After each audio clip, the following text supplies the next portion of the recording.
Bruno Salvador, Biel e Pastor no Corinthians. Vamos lá, Brunão. São 4 hoje os interessados na contratação do Biel. Informação atualizada de agora final da tarde, por volta de 5h30 da tarde, tá? Os clubes que querem a contratação do Biel, só para lembrar, o Biel é jogador formado na base do Flu e que foi vendido para o Sporting de Portugal em janeiro desse ano, depois de 2 bons anos no Bahia. Os interessados são Corinthians, Atlético Mineiro, São Paulo e Vasco da Gama. O Botafogo fez um movimento antes do Super Mundial e a partir do momento em que não houve acordo, o Botafogo se retirou dessa negociação. O Grêmio também sondou, mas não levou a história adiante. O Sporting de Portugal ainda não se posicionou. Se só aceita empréstimo definitivo. Frederico Moraes, que é o responsável pela carreira do Biel, está em contato com o pessoal do Sporting tentando um feedback. Se a intenção do Sporting for apenas vendê-lo, dá para dizer que esses 4 clubes talvez até retirem negociações. Se a intenção for empréstimo, aí a coisa pode esquentar, especialmente com o Corinthians e São Paulo. Eu vejo hoje o Corinthians e São Paulo um pouquinho à frente dos outros dois, tá bom? Garro vai pro Flamengo. Mais uma vez essa história surgiu hoje nos noticiários. A informação que eu tenho é de que não há nenhuma intenção do Corinthians em negociar o Garro com o rival, tá? O Garro anda incomodado, o Garro anda meio chateado, ele entende que essa crise política com afastamento de presidente já tem causado interferência com salários atrasados, com imagens atrasadas e prêmios, né? Embora esses prêmios atrasados já viessem da época do Augusto. Mas ainda que o Garro queira sair, e parece que de fato quer, a tendência é que essa saída, se acontecer, vai acontecer com o time do exterior e não com o rival. Vou até mandar mensagem para o Osmar Stabile. Só para completar, estou conversando aqui com o presidente do Corinthians, Osmar Stabile, tá? Presidente, alguma chance de você vender o Garro para o Flamengo? Nenhuma. Houve proposta ou sondagem ou nem isso? Também não. Então deixa eu agradecer ao presidente aqui pelas respostas. Legal ter a oportunidade de falar com o presidente de clube grande durante a live e esclarecendo para vocês. Dionísio Bepler. Boa noite, Nicola. Tem algum nome de jogador para vir para o Corinthians? Deixa eu ver se são. Será que são os pais da Letícia Bepler? Não sei. Se for, um beijo para vocês. Sobre jogador para vir para o Corinthians. O Corinthians tem como prioridade máxima a contratação de atacantes de velocidade. E aí tem uma notícia que é super importante para ilustrar essa situação.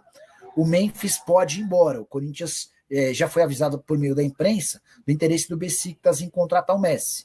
Se o Messi decidir ir embora, basta o Besiktas pagar 10 milhões de euros referentes à multa rescisória.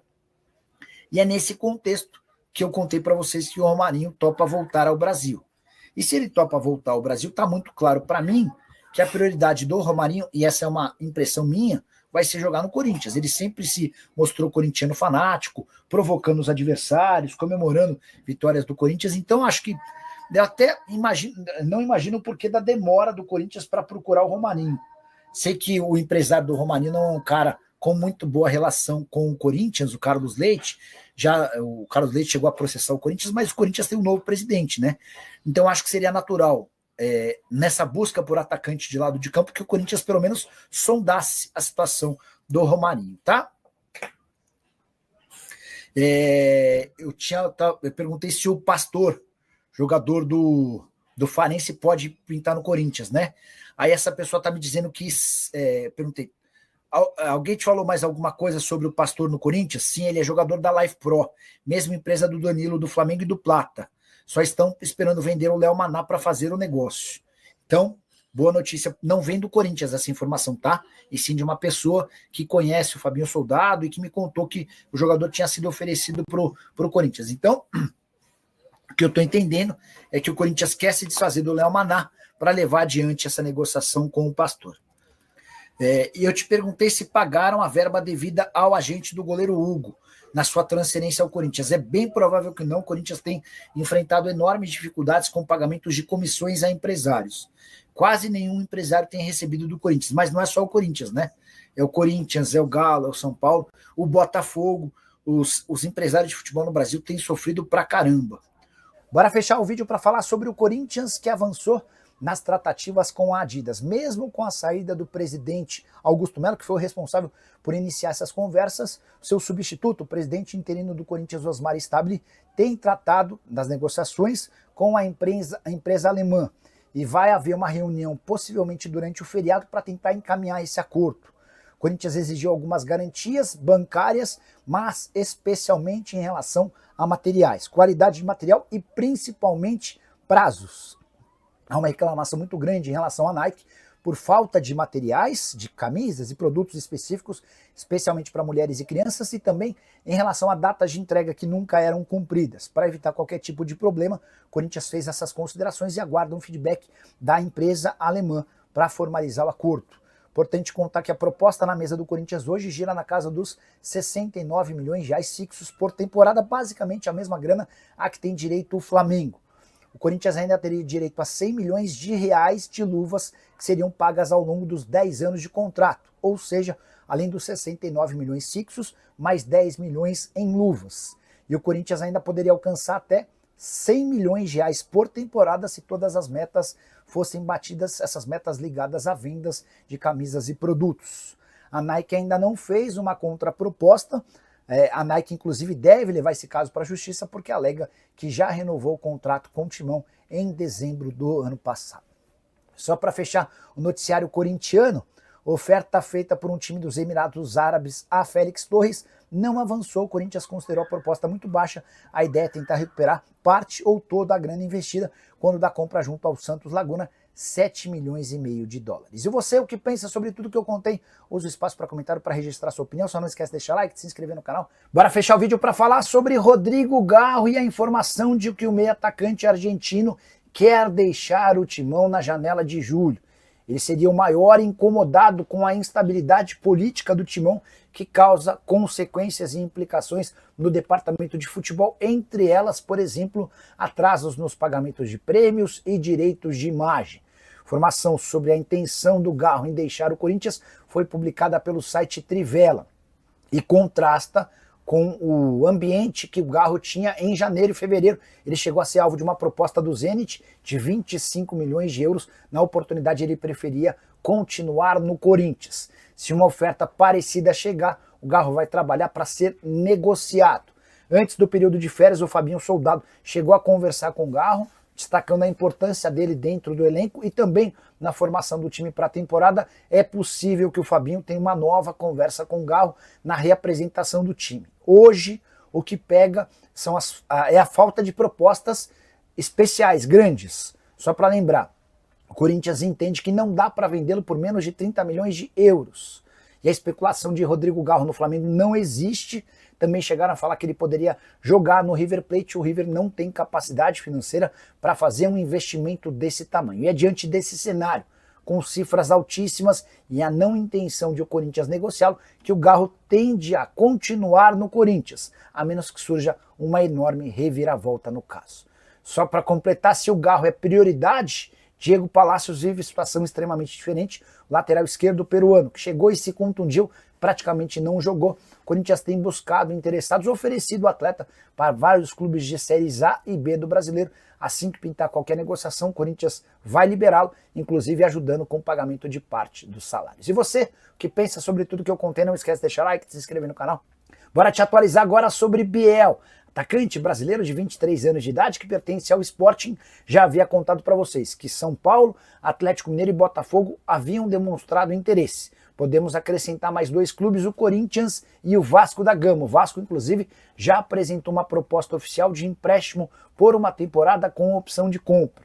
E a gente deve ter novidades ao longo dessa quarta-feira, quando o Frederico Moraes, que é representante do Biel, terá um encontro com o pessoal do Sporting. Essa reunião virtual aconteceria na terça-feira por conta de problemas internos. O Sporting precisou adiar esse papo para quarta-feira. A ideia é entender se o Sporting só topa negociá-lo em definitivo ou também aceita um empréstimo. O Corinthians demonstrou a intenção de contratar o Biel pela falta de jogadores com essa característica de velocidade e drible. Se o Sporting permitir um empréstimo, o Corinthians vai entrar forte na briga com o São Paulo, Vasco da Gama e o Galo. O Botafogo havia demonstrado interesse antes do Super Mundial e em meio à disputa lá nos Estados Unidos, dá para dizer que o Botafogo se afastou um pouquinho dessa negociação. Prometo ficar de olho na novidade, e qualquer novidade conto para vocês. Combinado? Bora fechar o vídeo para falar sobre Romarinho, ex-atacante do Corinthians, está decidido a voltar ao futebol brasileiro e espera por propostas. Vale a lembrança de que o Romarinho desde a semana passada está desempregado, o contrato dele no Al Rayyan do Catar não foi renovado. O Romarinho estava pensando o que fazer, continuar no mundo árabe ou voltar ao futebol brasileiro, conversou com a família, conversou com as pessoas mais próximas e ele está disposto a ouvir propostas. Ainda não existem negociações. Nem o Corinthians, com quem Romarinho tem uma enorme identificação, o consultou. A tendência é que a partir de agora, com o vazamento dessa notícia, o telefone do Romarinho e do seu representante comecem a tocar. Jogador que, apesar dos 34 anos de idade, segue com bons números. Na última temporada, vestindo a camisa de dois times, do Neon e do Al Rayyan, ele disputou 21 partidas com 11 gols e 5 assistências. Nos mais de 10 anos, desde que deixou o Corinthians sempre atuando no Oriente Médio, ele passou por Al Jaish, Al Jazeera, Al Ittihad, Neon e Al Rayyan. Foram 394 partidas com 201 gols marcados e 57 assistências. Dá para dizer que o Romarinho está entre os jogadores com maior capacidade financeira, um dos mais ricos em atividade por conta de tudo que ele ganhou e guardou durante essa passagem de 10 anos no exterior. Isso permite ao Romarinho ter um pouco mais de conforto e numa negociação com clubes brasileiros talvez não exigir um salário astronômico. Acho que por tudo que ele já fez e por ainda ter muita mobilidade, poderia ser um reforço extremamente interessante, mas gostaria de saber a sua opinião sobre o tema. Já uso o espaço para comentário. Seu clube busca atacante de lado de campo, velocista que marque gols? Pode estar pintando aí uma ótima oportunidade de mercado. Se puder, já registra também o nome do seu time e se o Romarinho caberia no seu clube, beleza? Hora de falar sobre o Corinthians e mais um enorme problema surge da época de Augusto Melo. Você sabia que o Corinthians prometeu comprar um meia atacante do Água Santa de só 17 anos de idade por 3,5 milhões de reais? Logo do Água Santa, clube de São Paulo, sob enorme desconfiança e na mira da polícia há bastante tempo. Essa revelação foi feita por Igor Sverburuker. Esse cara é um empresário que surge no mundo corintiano assim que o Augusto toma posse. A gente descobre que o Igor, que é um empresário do ramo dos transportes, financiou parte da campanha do Augusto e a partir daí começou a receber uma série de contrapartidas. Na última partida do Corinthians contra o Grêmio no Campeonato Brasileiro, um dos vice-presidentes esteve no Rio Grande do Sul para acompanhar o time e foi conversar com o Igor. Trata-se do Armando Mendonça. Hoje o presidente Osmar Stabile e o Armando Mendonça é o primeiro vice, alguém muito próximo do presidente. E com a autorização do Stabile, ele foi conversar com o Igor para entender um pouquinho dos negócios que eram feitos entre o Augusto e o Igor. Ninguém no Corinthians tinha muita noção do que estava rolando. O Igor afirmou que ainda tem mais de 4 milhões e 400 mil reais a receber do Timão e empréstimos que foram feitos para ajudar numa série de circunstâncias, como por exemplo na contratação de jogadores. O Igor também revelou que o meia atacante Luiz Fernando, de 17 anos de idade, vai custar ao Timão 3,5 milhões de reais. Negócio feito com o Água Santa. É bem pouco comum que um jogador de apenas 17 anos de idade tenha um custo tão alto, especialmente por ser esse jogador alguém que está muito longe de brilhar. Por exemplo, no Sub-20, ele é muito mais reserva do que titular. Na atual temporada, nem entrou em 2 dos últimos 4 jogos. Desde o início do ano, foram 16 partidas no Sub-20, sem nenhum gol e nenhuma assistência. Vale a lembrança de que um dos dirigentes mais importantes do Água Santa tinha cargo de confiança dentro do Corinthians, por determinação do presidente Augusto Melo. Por isso investiga de perto essa relação, até porque há uma série de suspeitas que a gestão Augusto Melo tinha ligação com o crime organizado. Só para completar, o Igor também afirmou que participou da intermediação do acordo com a Brax, embora quem tenha recebido o dinheiro tenha sido o Carlos Leite. O Igor afirmou também que por conta da dívida que o clube tinha para com ele, o Augusto cedeu 2 camarotes na Neoquímica Arena, mas não consta em nenhum contrato ou documento essa negociação, o que pode render mais problemas para Augusto Melo. Só para completar, informações todas divulgadas pelo site Gazeta Esportiva nessa terça-feira. Fala pessoal, estamos aí com atualizações importantes do Corinthians. Se inscreva e ative o sininho para receber mais atualizações do Timão. Deixe seu like, que é muito importante para o crescimento do canal. Utilize o espaço aqui embaixo para registrar sua opinião. Ficamos por aqui com mais esse giro de notícias. Um abraço e até o próximo vídeo.